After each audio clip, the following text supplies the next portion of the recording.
Hello, I'm Evan. I'm 23 and I fix marketing campaigns for a living, or at least I try to. I've been at this agency in Chicago for 6 months still. The new guy's still learning the ropes. My boss, Claire, is the CEO, 40 sharp as a blade, with this quiet confidence that makes you feel like she's always 3 steps ahead. She's not mean, just intense, the kind of person who can silence a room with a single look. I respect her maybe even a little too much. Her office is all glass and steel. Her suits tailored, her words precise. She's fair, but you don't mess up twice. I've always kept my distance, nodded at her instructions, kept my head down. But sometimes when she's reviewing my work, her eyes lock on mine, and I feel like I'm being weighed. It's not uncomfortable, just heavy. We were in New York for a client pitch, my first big trip with her. The day had been long meetings, PowerPoints, handshakes, with people whose names I forgot as soon as they left the room. By evening, we were at JFK ready to catch a late flight back home. Outside, a winter storm was raging, the kind of East Coast beast that turns rain into needles and wind into a howl. The terminal was chaos, screens flashing delayed and canceled. Voices crackling over the intercom drowned out by the wind rattling the windows. Passengers crowded the counters, some shouting, others slumped in chairs, clutching coffee cups like lifelines. My phone buzzed with alerts, winter storm warning, expect delays. Claire stood by a window, her coat still on, scrolling through her phone with a calm that didn't match the scene. "This isn't good," she said, her voice low, like she was talking to herself. The airline desk was a mess, lines snaking through the terminal, people arguing over vouchers and rebookings. Our flight was officially canceled. The gate agent's voice flat as she handed out instructions. "They're offering hotel vouchers," I said, showing Claire the email. She nodded, already dialing a number, her fingers quick on the screen.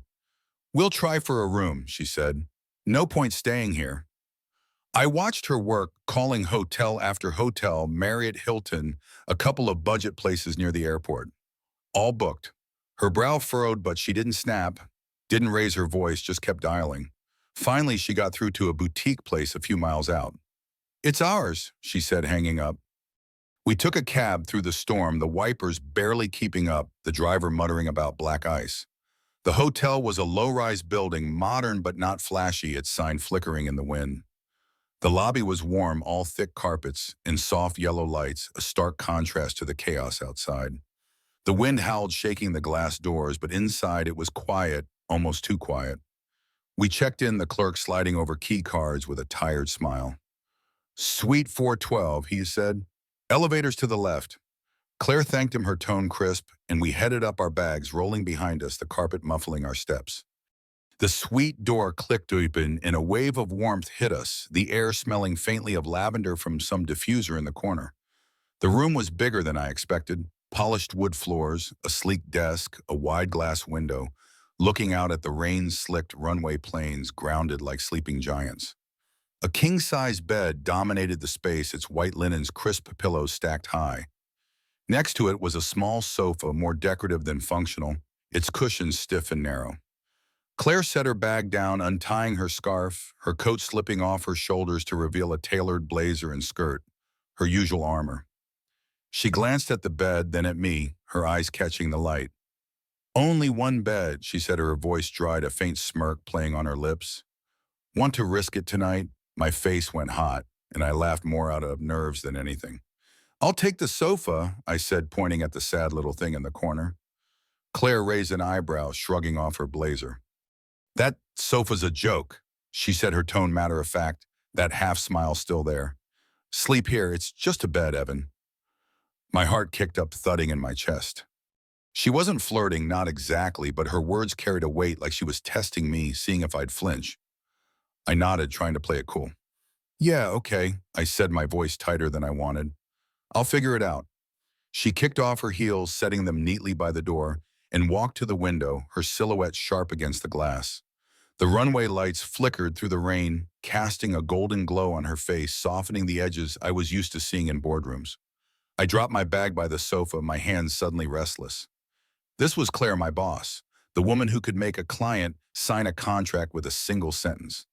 And now we were here in this quiet room, the storm screaming outside, about to share a bed. It wasn't just the logistics. It was the shift, the way she looked less like a CEO and more like a person. Her scarf was draped over a chair, her hair looser, now a few strands falling free. I sat on the edge of the bed, testing the mattress firm under my weight. The room was warm, but the wind's howl seeped through, a reminder of the chaos we'd escaped. Claire turned from the window, her eyes catching mine for a second before she grabbed her bag. "I'm taking a shower," she said, her voice casual, like this was normal, like we weren't about to cross some invisible line. "You good?" I nodded, my throat dry. "Yeah, I'm good." She gave a small nod, that smirk flickering again, and headed to the bathroom. The door clicked shut, and I heard the water start a steady rush that mingled with the storm outside. I stood pacing to the window, the runway a blur of rain and lights. My reflection stared back, a 23-year-old kid in a wrinkled button-up out of his depth. Claire was 40, a woman who had built a company, who walked into rooms and owned them. And yet here we were, stuck in a storm, about to share a bed because a sofa wasn't an option. The contrast hit me hard, the noise of the airport, the wind scream, the crowded terminal, and now this quiet, warm room, just us. My heart was still racing, not from the canceled flight, but from the thought of lying next to her, the woman I'd spent months admiring from across conference tables. Her presence always a little overwhelming. The water stopped, and I heard the bathroom door creak. I turned back to the bed, its white expanse suddenly huge, impossible to ignore. I sat again, my hands on my knees, trying to steady my breathing. Claire would be out any second, and I'd be lying next to her, the most powerful woman I knew, through a night that already felt like it was rewriting the rules. The bathroom door clicked open, and the sound of running water faded, leaving only the storm's howl outside. I was already on the bed, lying on my side, facing the wide glass window where the runway lights flickered through the rain. My heart was still thudding, not just from the chaos of JFK or the canceled flight, but from the reality of this, me, Evan, 23, about to share a bed with Claire, my CEO, the woman who could make a room full of execs sit up straight with one glance. I kept my eyes on the window, the rain streaking across it, trying to act like this was no big deal. But it was. It was a huge deal. Claire stepped out, her bare feet soft on the wood floor. I didn't turn, but I felt her presence, the air shifting as she moved closer. She was wearing a thin gray sweater and dark pajama pants, loose but not sloppy. Her hair, damp and loose, fell past her shoulders. The sharp scent of her shampoo, something clean like eucalyptus, cut through the lavender haze of the room. She paused by the bed, and I heard the faint rustle of fabric as she pulled back the blanket. The mattress dipped slightly as she slid in her weight, settling on the other side. I stayed still, my body rigid near the edge, leaving as much space as I could without falling off. Her warmth hit me almost immediately, radiating through the sheets, a quiet reminder that she was right there, inches away. The storm raged outside, the wind slamming against the glass, rattling it in its frame. Inside the suite was a cocoon warm, dim, the yellow glow of a bedside lamp, casting soft shadows on the walls. Neither of us spoke at first, the silence heavy, but not awkward, just full. I could hear her breathing, slow and steady, and the faint rustle of the blanket as she adjusted it.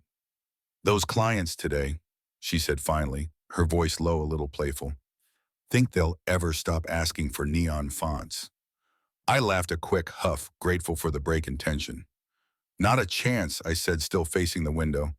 "They probably think Comic Sans is cutting edge." She chuckled, a soft, throaty sound that made my chest tighten. "You're not wrong," she said. The conversation drifted to small things, her annoyance with the client's last-minute changes, my story about a campaign I'd botched in my first month. "You recovered," she said, her voice warm like she meant it. "Not everyone does." I turned my head slightly, just enough to see her out of the corner of my eye. She was propped on one elbow, the blanket pulled up to her waist, her hair catching the lamplight strands, still wet and clinging to her neck. "Where'd you grow up, Evan?" she asked, her tone curious, softer than the one she used in meetings. "Small town in Illinois," I said. "Cornfields, one stoplight, you know the deal." She nodded like she could picture it. "Sounds quiet," she said. "It was," I replied, "too quiet sometimes." A gust of wind hit the window, sharp and loud, cutting us off. The glass shuddered, and for a moment we both froze, listening to the storm's fury.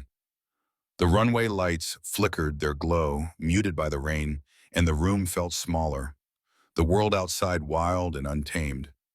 I could hear her breathing again, closer now. the blanket shifting as she moved. Her arm brushed mine just barely, her damp hair grazing my skin. I didn't move, didn't dare my body tense like I was balancing on a tightrope. The touch wasn't intentional, but it was there, electric in its simplicity, her warmth seeping into me through the thin sleeve of my shirt. "You comfortable?" she asked, her voice low, almost a whisper, but clear enough to cut through the storm's noise. I knotted my throat too tight to trust my voice. "Yeah," I managed, barely audible. I wasn't comfortable, not really. My heart was racing, my mind stuck on the fact that Claire, the woman who ran our company with an iron grip, was lying next to me, her hair brushing my arm, her breath close enough to feel. She shifted again, settling deeper into the pillow, and the blanket pulled taut between us, a thin barrier that did nothing to hide her presence. I kept my eyes on the window, the rain a blurry curtain. But my focus was on her, the faint scent of her shampoo, the soft rustle of the sheets, the way her warmth seemed to fill the space. The lamp's glow caught her skin, painting it gold. And for the first time I saw her, not as the CEO, not as the woman who could make a room go quiet, but as Claire. Just Claire. Her face was softer, without the makeup, her eyes less guarded, her hair loose and messy, in a way that felt human, not calculated. The storm outside was a wall of sound, wind, rain, the occasional crack of something hitting the glass. But in here it was just us, the ticking of a clock on the desk, the hum of the heater, the faint creak of the mattress. I wanted to say something to keep the conversation going, but my words felt stuck, like anything I said would break the moment. She turned slightly, her shoulder brushing mine again, and I caught my breath, holding it like I could stop time. "This storm's relentless," she said, her voice barely above a whisper, like she was talking to the room as much as to me. "Yeah," I said, my voice steadier now. "Feels like it's trying to tear the city apart." She laughed softly, a sound that felt like a gift in the quiet. "It can try," she said, "but we're still here." Her words were simple, but they landed heavy, like they meant more than just surviving the night. I lay there, my body still near the edge, but the distance between us felt smaller, not just physically, but in some deeper way. The blanket was warm, her warmth blending with mine, and the storm outside seemed farther now, less threatening. I could feel her presence in every small sound, the shift of her weight, the soft exhale of her breath, the faint brush of her hair against my arm. It wasn't just about being close. It was about being here in this moment with her. I'd spent months watching her from across conference rooms, admiring her strength, her control. But this was different. This was real. The runway lights flickered again, their glow painting her face in soft gold, her eyes half closed, her lips relaxed. I wanted to memorize it, the way she looked right then, not the CEO, not my boss, just Claire, human and close. A sharp crack jolted me awake, the sound of something heavy slamming against the window. The storm was at its peak, the wind howling like a living thing, rattling the glass in its frame. I blinked, my heart thudding, the blanket warm but heavy across my chest. Claire was already up, propped on her elbow, her hair a dark curtain falling over one shoulder. The faint light from the runway outside caught her face, her eyes wide alert, but her lips pressed tight like she was holding back a shiver. "You okay?"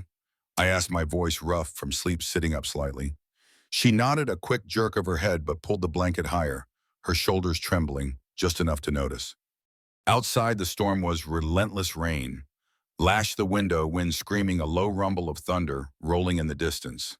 The room felt smaller, the walls pressing in, but the warmth under the blanket was a shield, a small pocket of safety. I shifted closer without thinking, closing the gap I'd tried so hard to keep earlier. My arm brushed hers and she didn't pull away, didn't even flinch. Instead, she leaned toward me, just a fraction, her shoulder grazing mine. The heat from her body spread fast, cutting through the chill of the room, making the storm's roar feel farther away. Her sweater was soft against my skin, the faint eucalyptus scent of her shampoo mixing with the lavender air of the suite. We didn't speak, just lay there, eyes open, watching each other in the dim glow. The runway lights flickered through the rain, casting a golden sheen across her face, softening the sharp lines I knew from boardrooms. Her eyes weren't the CEO's, now cool, commanding, but something else, unguarded, almost vulnerable. I could hear her breathing slow and steady, matching the rhythm of my own. The blanket shifted, rustling softly, and her hand brushed mine under the covers. Not intentional, just there, her fingers warm against my knuckles. I didn't move, didn't dare afraid to break whatever this was. The wind howled again, a long, mournful wail, but it didn't matter as much now. She was here close, and that was enough. Claire lay back down, slower this time, her body settling closer than before. The gap we'd started with was gone like it had never mattered. Her shoulder pressed against mine, her hair spilling across the pillow, a few strands brushing my arm. The mattress creaked faintly, the sound swallowed by the storm. I could feel her warmth, steady and real, seeping through the blanket, through her sweater into me. It wasn't just physical, it was the weight of her trust, the way she hadn't pulled back, hadn't rebuilt the walls we were used to at work. My heart was still racing, but not from fear. It was her, the way she lay there calm, despite the storm, her presence filling the room like the lamp's soft glow. The silence wasn't awkward anymore. It was something else, something deeper. It felt like we were sharing more than a bed, more than a moment. I could hear the faint tick of the clock, the hum of the heater kicking on the storm's relentless drumming outside. But inside it was just us, her breath, my breath, the warmth between us. I wanted to say something, to ask if she was really okay, but the words felt unnecessary. She'd leaned into me, chosen to stay close, and that said more than any question could. I let my eyes trace her face, the curve of her jaw, the way her lips parted slightly as she breathed. She wasn't the CEO right now, not the woman who could silence a room with a glance. She was Claire, human, real. And right here, another gust hit the window, the glass shuddering, and I felt her tense for a second, her shoulders stiffening against mine. I turned my head just enough to see her eyes still open, watching me. "It's just the wind," I said, my voice low, trying to sound steadier than I felt. She nodded, her lips curving into a small, almost invisible smile. "I know," she said, her voice soft, barely above a whisper. She didn't move away, didn't retreat. Instead, she settled deeper into the pillow, her body closer now, the blanket pulling taut between us. Her hand stayed near mine, not holding, just resting, her fingers brushing my wrist like a quiet promise. I could feel her heartbeat, faint but steady, through the thin space between us. The storm was still there, its roar a constant reminder of the world outside, but it felt distant now, like it couldn't touch us. The room was warm, the lamp's glow steady, painting her in soft gold. I thought about work, about the Claire who stood at the head of the table, her voice cutting through chatter, her eyes sharp and unyielding. That Claire was still there, but this one, the one lying next to me, her hair damp, her breath warm, was someone new. Someone I wanted to know, not just admire from across a conference room. The wind screamed again, a branch or something scraping the glass, but it didn't matter. We were here, safe together. I felt her shift, her shoulder pressing a little closer, her breath slowing as she relaxed. I wanted to hold on to this, to remember every detail, the eucalyptus scent, the rustle of the blanket, the way her hair caught the light. I'd spent months watching her from a distance, respecting her, maybe a little intimidated by her.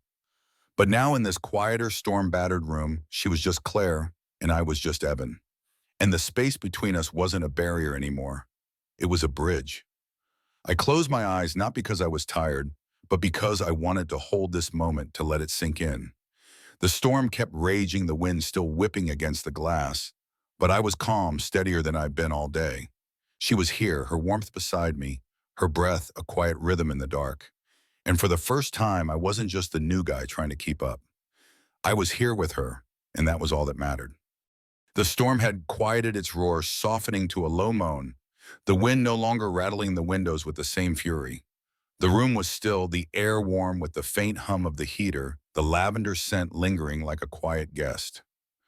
I stirred, my eyes blinking open, to the dim glow of the bedside lamp, its yellow light pooling on the ceiling. The world outside, hushed, the runway lights, steady now through the rain-streaked glass. I lay there, the blanket heavy across my chest, and realized Claire's hand was resting on my arm, her fingers light but sure, like she'd reached for me in her sleep. Her touch was warm, grounding, and for a moment I didn't move, didn't breathe, afraid to break it. She was asleep, her breath slow and even, her face soft in a way I'd never seen at work. A few strands of her damp hair had fallen across my pillow, curling against the white linen, catching the lamplight in soft glints. Her sweater was slightly bunched at the shoulder, Her body curled toward me close enough that I could feel her warmth through the blanket. The sight of her, Claire, the CEO who commanded boardrooms, now just a woman sleeping beside me, hit me hard. Not because it was dramatic, but because it was real unguarded, like she'd let me see something she kept hidden from the world. I shifted slightly, my arm tingling under her hand, and for a second I thought about moving away, putting that careful distance back between us. It's what I would have done at work, kept it professional, kept the lines clear. But I didn't. I stayed my body still, my eyes tracing the curve of her cheek, the way her lips parted slightly with each breath. The room felt separate from everything. The storm, the airport, the office, like we'd slipped into a pocket of time where nothing else could reach us. The heater clicked a soft sound, and a sliver of light from the hallway slipped through the gap in the curtains, painting a faint glow across her face. She looked peaceful, not like the woman who could silence a room with a glance, but like someone who trusted me enough to sleep this close. She stirred her body, shifting, and her hand slid from my arm to my chest, a fleeting touch before she pulled it back, still asleep. The movement was small, unconscious, but it sent a jolt through me, my heart kicking up like it had back at JFK when she'd first suggested sharing the bed. It wasn't about the touch itself. It was what it meant, the way she'd let her guard down, let herself be close without hesitation. I stared at the ceiling, the plaster faintly cracked, and tried to steady my breathing. The storm was quieter now, just a soft patter of rain, but the memory of its howl lingered, a reminder of how we'd ended up here inches apart, sharing a blanket, a bed, a moment. I thought about work, about the Claire I knew, tailored suits, sharp eyes, a voice that cut through noise like a knife. That Claire was still there, but this one, the one sleeping beside me, was different. Her hair smelled faintly of eucalyptus, her breath warm against my shoulder, her hand leaving a ghost of warmth where it had touched. I wanted to protect this, not just her, but this feeling, the quiet trust, the way the room held us like a secret. I'd spent months admiring her from a distance, impressed by her strength, a little intimidated by her presence. But now in the soft glow of the lamp, she was just Claire, and I was just Evan. And the space between us wasn't a barrier anymore. It was something shared. The heater hummed, the clock ticked, and the faint sound of her breathing filled the room steady and calm. I wanted to hold on to every detail, the weight of the blanket, the faint creak of the mattress, the way her hair spilled across the pillow. I'd never been this close to her, never seen her this way, and I knew I'd carry this moment long after we left this room. The storm had forced us here, but it was more than that. It was her letting me stay, her hand on my arm, her trust in the dark. I didn't want to sleep, didn't want to lose this to the morning when we go back to being boss and employee, when the lines would snap back into place.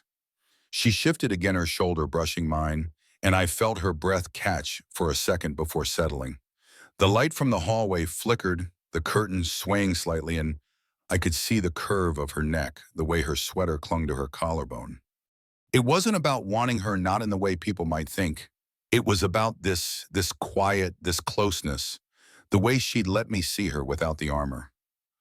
I'd always respected her, looked up to her, but now I felt something else, something I couldn't name yet, not love, not yet, but a pull, a need to keep her safe, to keep this moment from slipping away. The storm was barely a whisper now, the rain, a soft drizzle, the wind no longer shaking the glass. The room was warm, the lamps glow steady, and I could hear the faint hum of a plane engine outside, maybe the first one moving since the cancellations. The world was waking up, but in here it was still just us, the clock ticking, the blanket heavy, her warmth a constant beside me. I thought about the morning, about packing up, heading back to the airport, slipping back into our roles. But right now, those roles didn't exist. It was just Claire, just Evan, just this bed in this night. I closed my eyes, not because I was tired, but because I wanted to hold on to every second of this, the eucalyptus scent, the soft rustle of the blanket, the faint pressure of her shoulder against mine. The storm had brought us here, but this moment was ours, and I wasn't ready to let it go. I lay there listening to her breathe, feeling the weight of her trust, and knew I'd never forget this night, this room, this woman beside me. The storm had passed, leaving a quiet so deep it felt like the world was holding its breath. Sunlight slipped through the gap in the curtains, a soft gold that cut through the dimness of the suite. I stirred, my eyes heavy, the blanket still warm across my chest. Claire was already awake, sitting up against the headboard, a hotel robe tied loosely around her, her phone in hand, as she scrolled through emails. Her hair was dry now, falling in soft waves, and the lamplight caught the curve of her jaw, making her look both familiar and new. I blinked, my heart giving a small kick as our eyes met. She smiled, a small, easy curve of her lips. Nothing like the sharp nods I got in the office. I smiled back, sitting up the mattress, creaking under my weight. Morning, Hati, I said, my voice rough from sleep. You beat me to it. She set her phone down, leaning back against the pillows. Always do, she said, her tone light, teasing. Next time I'm still not letting you take the sofa. I laughed, rubbing the back of my neck, the memory of last night flooding back her hand on my arm. Her breath closed, the storm's howl fading under the warmth of the blanket we'd shared. The sofa sat in the corner, small and stiff, a reminder of the choice we'd made. Noted, I said, swinging my legs over the side of the bed. But I'm holding you to that. The room was quiet, the air still carrying a faint lavender scent. The heater's hum was replaced by the soft buzz of the city waking up outside. The runway was visible now, planes moving slowly, their lights steady in the clear morning. The storm was gone, leaving only wet streaks on the window and a faint chill in the air. Claire stood stretching her robe, slipping slightly at the shoulder, revealing the edge of her sweater. She moved to the desk, packing her laptop with the same precision I'd seen in boardrooms. But there was something softer in her now, a looseness that hadn't been there yesterday. I grabbed my bag, stuffing my clothes in my hands, moving on autopilot, while my mind replayed the night, her hair brushing my arm, her quiet trust, the way the storm had made us feel like the only two people in the world. We didn't talk much as we got ready. I splashed water on my face in the bathroom, the mirror showing a guy who looked both tired and alive, like I'd crossed some invisible line. Claire was by the window when I came out, her coat back on, her scarf draped over her arm. Taxi's on its way, she said, glancing at me. Flight's at 9. I nodded, zipping my bag. Back to reality, I said, half joking, but the words felt heavier than I meant. She looked at me, her eyes steady, like she heard the weight too. Something like that, she said, a small smile tugging at her lips. The hotel lobby was quiet, the thick carpet muffling our steps, the yellow lights warm against the morning's gray. Outside, the taxi was waiting, its engine idling, the driver scrolling his phone. We slid into the back seat, our bags between us. The city was waking up around us, horns honking, pedestrians weaving through crosswalks, the air smelling of wet pavement and exhaust. Claire looked out her window, her profile sharp against the glass, and I wondered if she was thinking about last night, about the bed, the blanket, the way we'd lain so close. I didn't ask. It wasn't the kind of thing you brought up in a cab on the way to JFK. The airport was calmer now, the chaos of last night replaced by a steady hum of travelers, the screens showing flights back on schedule. We checked in, grabbed coffee from a kiosk, and sat at the gate, the plastic chairs cold under us. Claire sipped her coffee, black, no sugar, her eyes scanning her phone. I watched her, the way she held herself, all business again. But there was a difference, a softness in the way she glanced at me, a shared secret in the way our eyes met. You did good yesterday, she said suddenly, not looking up from her phone. Uspawn, the pitch you held your own. I blinked, caught off guard. Thanks, I said, my voice quieter than I meant. Learn from the best. She smirked, just a flicker, but it felt like a nod to more than just work. On the plane, we were seated side by side, her in the window seat, me in the middle.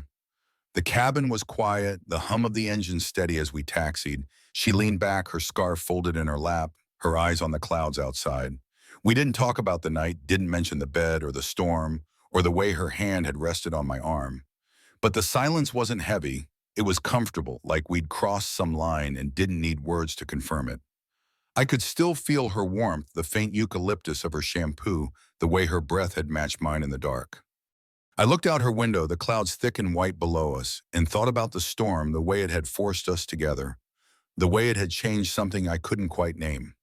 She shifted her shoulder, brushing mine, and I caught her eye. She didn't smile, but her look was steady, like she was seeing me, not just the new guy in marketing, but me. You okay? She asked, her voice low, almost lost in the engine's hum. I nodded, a small smile breaking through. Yeah, you, she nodded back her lips, curving just enough to notice. Yeah, that was it. No big declarations, no need to dissect what had happened. It was enough. The flight landed in Chicago, the city gray and cold under a clear sky. We grabbed our bags, navigated the terminal, and stepped into another cab, this one heading back to the office. The world was back to normal meetings, emails, deadlines, waiting. But something had shifted. The silence between us wasn't the same as it had been before New York. It was warmer, easier, like we'd carried a piece of that night with us. I could still hear the wind's howl, feel the weight of her hand, see the golden glow of the lamp on her face. It wasn't about what we'd said or done. It was about what we'd shared, a moment that didn't need a name to be real. As the cab pulled up to the office, Claire turned to me, her coat buttoned, her scarf back around her neck. "Good work, Evan," she said, her voice all business again, but her eyes held that same softness from the morning. "Keep it up." I nodded, my throat tight. "Will do," I said. She stepped out, her heels clicking on the pavement, and I followed the city loud around us. We walked into the office, but the night in that room stayed with me, a quiet weight I'd carry for a long time. In the heart of that stormy night at JFK, where Evan and Claire found themselves sharing a single bed in a quiet hotel room, lies a profound life lesson that resonates deeply with all of us: the beauty of vulnerability and human connection in unexpected moments. Evan, the young marketing newbie, had always seen Claire as the unapproachable CEO, sharp, commanding, and worlds apart from his own insecurities. Yet as the wind howled and the rain battered the windows, barriers crumbled. What started as a logistical necessity evolved into something raw and real: a shared warmth under the blankets, soft conversations about hometowns and botched campaigns, and subtle touches that spoke volumes without words. Claire's guarded facade softened, revealing a woman who, like anyone, sought comfort in the chaos. Evan, in turn, discovered his own strength in offering solace, bridging the gap between boss and employee admiration and genuine intimacy. This story reminds us that life often throws us into storms, literal or metaphorical, where our carefully constructed walls are tested. It's in those vulnerable spaces that true bonds form, teaching us that power isn't in control, but in letting go.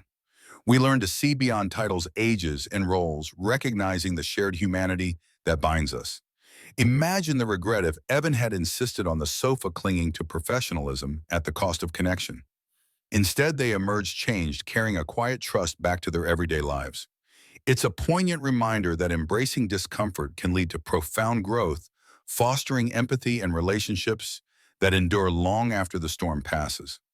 Friends, if this tale touched your heart or sparked a memory of your own unexpected connections, drop a comment below. Share your story. What storms have brought you closer to someone? And if you haven't already, hit that subscribe button and turn on notifications so you never miss another inspiring narrative like this. Let's build a community where vulnerability is celebrated. Your thoughts mean the world. Let's connect.